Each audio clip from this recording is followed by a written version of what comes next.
지금 이거 한 가지만 보고 가시죠. 리플 관련된 뉴스가 또 하나 떴습니다. 일론 머스크가 만들고 있다는 엑스머니라는 결제 시스템에서요, 리플의 오랜 파트너 은행 하나가 들어갔다는 소식인데, 근데 제가 진짜 솔직히 말씀드릴 건요, 이 뉴스 대부분 채널들이 머스크 얼굴만 띄워놓고 호재라고 외치고 있다는 겁니다. 근데 진짜 보셔야 되는 거는 일론 머스크가 아니죠. 그 옆에 조용히 들어간 은행 한 가지가 있는데, 이 은행이 누군지 아시면은 지금 들고 있는 XRP가 왜 이렇게 움직이지 않고 있는지, 그리고 왜 곧 움직임이 나올 수밖에 없는지 이게 보이기 시작을 하실 겁니다. 이번 영상 집중해서 끝까지 시청해 주시길 부탁을 드릴게요. 지금 리플 XRP 차트만 보면은 답답한 자리는 맞습니다. 가격은 전고점 절반도 안 되는 자리에서 계속해서 횡보하고 있는 상황이고요. 뉴스에서 매일매일 좋다는 얘기만 나오고 있습니다. 일론 머스크가 어쩌고 SEC 소송이 이겼고 기관이 들어온다고 하는데 정작 차트는 그대로입니다. 이런 게 한두 번이면 그러려니 하겠는데 몇 달째 반복되다 보니까 머리로는 알아도 마음이 지치죠. 저도 이거 너무나도 잘 알고 있습니다. 그래서 이번에는 호재 자랑하려고 영상 만든 게 아니라 오히려 반대입니다. 왜 가격이 움직이지 않고 있는지, 그리고 그게 진짜 나쁜 신호인지 아니면 다른 의미를 가지고 있는지 그걸 같이 풀어드려 보도록 할게요. 먼저 이번 뉴스의 핵심부터 정리해 보겠습니다. 미국의 크로스 리버 은행이라는 곳이 있는데요. 이번에 일론 머스크가 만드는 엑스머니라는 결제 서비스의 베타 프로그램에 공식적으로 참여했습니다. 여기까지는 다른 채널들도 말을 하고 있는데 다들 빼먹는 게 하나 있어요. 이 크로스 리버라는 은행이라는 곳이 그냥 흔한 미국 은행 중에 하나가 아닙니다. 2014년, 그러니까 지금으로부터 11년 전에 전 세계에서 가장 처음으로 리플의 결제 기술을 도입한 은행인데요. 11년 전부터 리플 시스템을 써가지고 국가 간의 송금을 돌려본 은행이란 뜻이겠죠. 이게 왜 중요하냐? 일론 머스크가 엑스머니를 만들면서 결제 인프라가 필요했습니다. 결제 인프라라는 건 쉽게 말씀드리면 돈이 오고 가는 길들을 깔아주는 기술인데요. 그 길을 가장 잘 알고 있는 은행 중에 하나가 크로스 리버였고, 일론 머스크는 그 은행을 자기 시스템 한가운데로 데려왔습니다. 그러면 자연스럽게 질문이 하나 생기죠. 일론 머스크가 결제망을 만드는데 이 11년 동안 리플 기술로 돈을 굴려본 은행들을 데려왔다. 이게 과연 우연일까요? 여기서 단정은 못합니다. 지금까지 공개된 자료를 살펴보면은 이 크로스 리버 은행이 엑스머니 시스템 안에서 XRP를 공식적으로 쓴다? 이런 발표는 아직까지 없어요. 이거 하나만큼은 확실합니다. 다만 한 가지는 분명한데요. 리플 기술이랑 일론 머스크 결제망이 같은 테이블에 앉기 시작을 했다는 겁니다. 여기까지가 첫 번째 신호고요. 그럼 두 번째 신호로 넘어가 볼게요. 이게 진짜 제가 오늘 보여드리고 싶은 숫자입니다. 리플 회사 안에는 리플 프라임이라는 사업이 있죠. 어려운 게 아닙니다. 기업이나 금융기관들이 큰 돈을 빠르게 주고받을 수 있게 도와주는 서비스다. 이렇게 생각을 하시면 되겠는데, 이 리플 프라임이 최근에 어떤 숫자를 만들어냈는지 한번 들어보세요. 지난 1년 동안 처리한 거래가 6천만 건이 넘어갑니다. 그리고 1년 동안 정산한 돈, 그러니까 이 시스템을 통해서 오고 나간 총 금액이 우리 돈으로 환산하면 4천조 원 규모입니다. 엄청난 돈이죠. 다시 한번 들어도 4천조 원이라는 돈이 믿기지가 않습니다. 그리고 이 숫자가 얼마나 큰 건지 감이 잘 안 오실 수도 있겠는데 비교 한 가지 해드려 보겠습니다. 우리나라 1년 GDP, 그러니까 한국이라는 나라 전체가 1년 동안 만들어내는 돈들 대략 2,400조 원 정도입니다. 그러니까 리플 프라임이라는 사업 하나가 한국 경제 두 개를 합친 것보다 더욱더 큰 돈을 1년 동안 굴리고 있다는 뜻인데요. 이게 그냥 보고서에서 나온 추정치도 아니고요. 실제로 정산이 끝난 금액들입니다. 그리고 이 사업의 매출들은 1년 전에 비해 가지고 3배 넘게 늘어났어요. 회사 안에서 가장 빠르게 크고 있는 사업이라는 거죠. 그리고 여기서 제가 한번 질문을 던져보겠습니다. 이렇게 큰 규모의 돈들이 리플 시스템 위에서 움직이고 있는 상황인데 왜 리플 XRP 가격은 전고점 반토막자리에서 움직이지 않고 있는 걸까요? 보통 회사가 잘 되면은 그 회사 코인도 같이 가는 게 상식이죠. 근데 지금은 그게 안 맞습니다. 이게 답답한 진짜 이유인데, 회사가 분명히 잘 가고 있는데 가격이 따라가질 않아요. 그래서 단정하진 않겠습니다. 다만 지금 시장에서 가장 자주 나오는 설명 한 가지만 짚어드리자면은, 리플 프라임 같은 기업용 사업은 코인 가격하고 직접적으로 연결되는 구조가 아닙니다. 회사가 돈을 버는 거지 그 돈이 바로 XRP 가격으로 들어오는 게 아니기 때문에, 그래서 회사 매출이 3배가 돼도 XRP는 따로 움직입니다. 이게 지금 XRP 가격이 정체된 표면적인 이유라는 거예요. 근데 여기서 한 단계만 더 들어가 보겠습니다. 회사가 이만큼 큰 인프라를 만들어 놓으면은 그 다음 단계가 뭘까요? 인프라를 깔았으면 그 위에 차가 다녀야 됩니다. 결제망을 만들었으면 그 위에서 움직일 돈이 필요하죠. 그게 유동성이라는 건데, 국가랑 국가 사이에 큰 돈이 빠르게 오고 갈 때 그 사이를 연결해주는 다리 역할을 할 자산이 필요하죠. 비트코인은 속도가 느리고요. 수수료가 비싸다 보니까 이 역할에 잘 맞지 않습니다. 스테이블 코인은 발행하는 회사가 있어가지고 정부 규제에 묶일 위험이 있습니다. 그러면은 남는 후보 중에 하나가 바로 XRP라는 거고, 빠르고요. 수수료가 거의 없고요. 미국 법원에서 상품으로 인정받았습니다. 다시 한번 강조드릴게요. 지금 엑스머니가 XRP를 공식 결제 수단으로 쓴다는 발표 자체가 없는 상황에서 인프라가 깔리는 순서를 보면 그림이 어디로 가고 있는지는 짐작이 가실 겁니다. 여기서 제가 진짜 말씀드리고 싶은 게 나와요. 큰 돈이 움직일 때 항상 발표가 가장 마지막에 나오죠. 이건 코인 시장뿐만 아니라 모든 금융시장이 똑같습니다. 먼저 시스템을 조용히 깔고요. 파트너 은행을 자리에 앉히고요. 라이선스를 받아두고요. 거래량을 미리미리 확보를 합니다. 그게 전부 다 끝난 다음에 마이크 잡고 발표를 하죠. 그리고 발표가 나는 순간에는 이미 큰 자금은 전부 다 들어와 있습니다. 그래서 가격이 발표 전에 먼저 움직이는 경우가 많다라는 거예요. 일반 투자자분들은 발표를 보고 들어가시는데 그때는 이미 늦은 단계라는 거죠. 지금 리플 주변에서 일어난 일들이 딱 이런 단계처럼 보입니다. 발표가 없는데 발표 전에 필요한 조각들이 하나 둘씩 자리를 잡고 있다라는 거고 11년 된 파트너 은행이 머스크 결제망에 들어가고 회사 매출은 3배가 되고 정산 규모는 한국 경제 2개 크기가 됐습니다. 이 조각들이 동시에 움직이는 게 과연 우연일까요? 그럴 가능성도 있겠지만 적어도 제가 보기에는 이 조용한 깔판 깔기 구간에 가깝겠습니다. 앞으로 어떻게 될 수 있을까요? 가장 가능성이 높은 흐름들 한 가지만 짚고 가겠습니다. 다른 시나리오는 길게 안 벌릴게요. 가장 가능성이 높은 그림은 이건데요.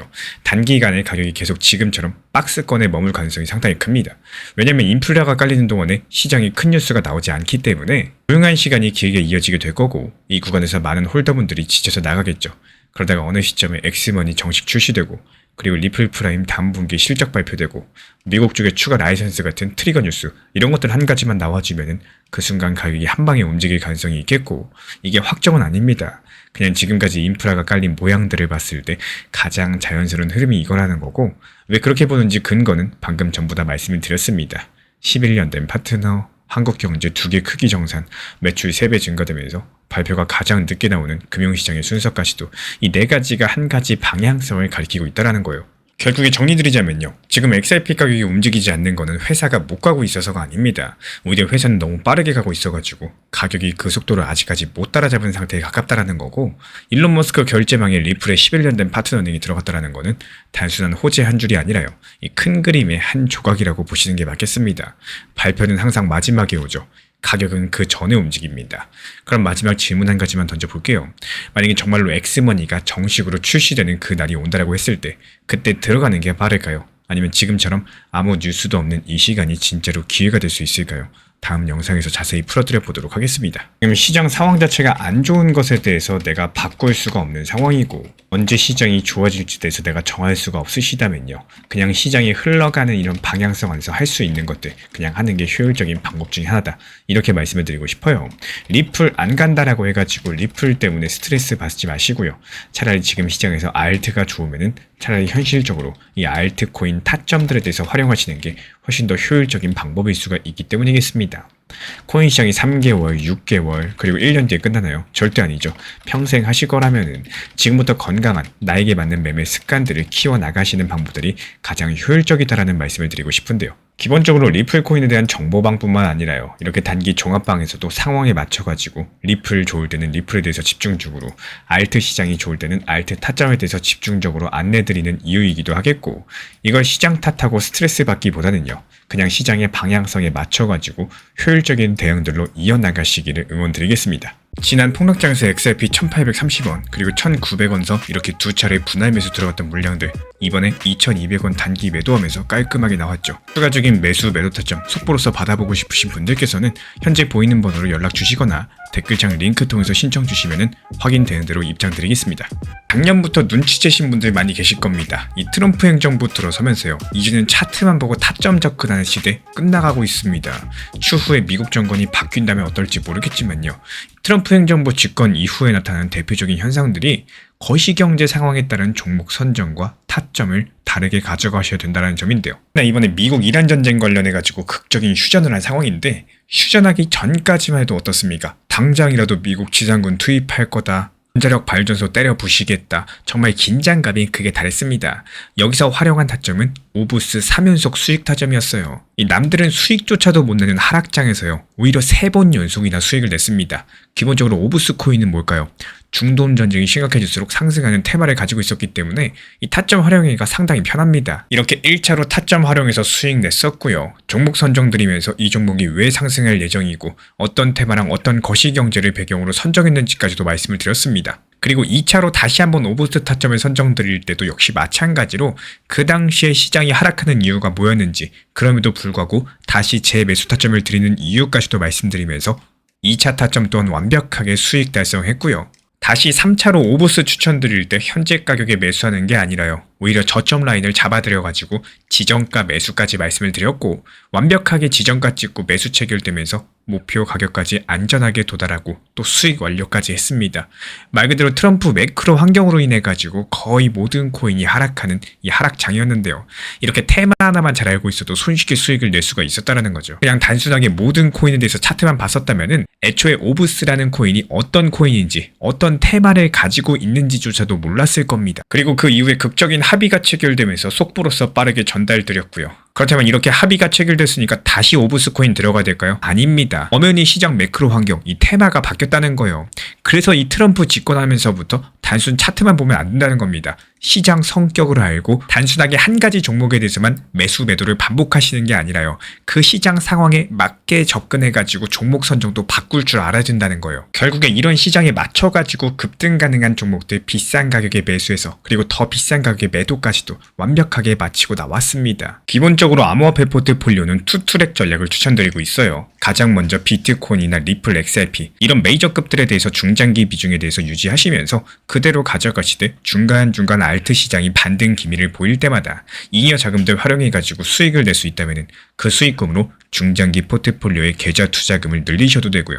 또 개인적으로 가족분들과 밥을 먹거나 옷을 사 입거나 여러가지 개인적으로 따로 활용하셔도 좋습니다. 다만 이런 알트 장세가 매번 나오는 게 아니죠. 알트코인 하락장도 분명히 옵니다. 하락장에서는 확률이 높은 경우에만 말씀을 드리고 있기 때문에 매일매일 타점을 드릴 수가 없어요. 그래서 지금같이 20%, 40% 상승하는 장세는요, 당연히 기회의 장세인 거고, 이때 열심히 공부하셔가지고 얻은 수익으로 다방면에 활용하시고요. 또 혼자 하셔도 좋고요, 우리와 함께 하셔도 좋습니다. 문자 메시지나 텔레그램으로서 전달 도움 드리고 있고, 이것 외에도 저희 채널 차원에서 기본적인 타점을 잡는 방법, 언제 사야 되는지, 언제 팔아야 되는지, 그리고 거시경제 상황을 봤을 때 앞으로 어떻게 전개가 될 것인지 자세하게 영상 강의로서 풀어드리고 있기 때문에 쉽게 말씀드려가지고 고기를 잡아드리는 것뿐만 아니라요, 고기 잡는 방법까지도 같이 알려드리고 있습니다. 그리고 가장 중요한 점, 이것만큼은 명심해주세요. 저희 채널이 투트랙 전략을 강요드리는 게 아닙니다. 각자의 매매 패턴이 있는 거고 모든 매매 패턴을 존경하고 존중드립니다.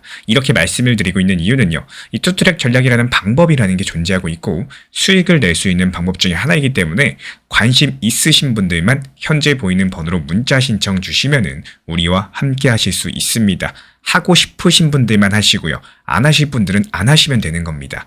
영상 보시면서 따라와 주시고 구독과 좋아요만 부탁을 드릴게요.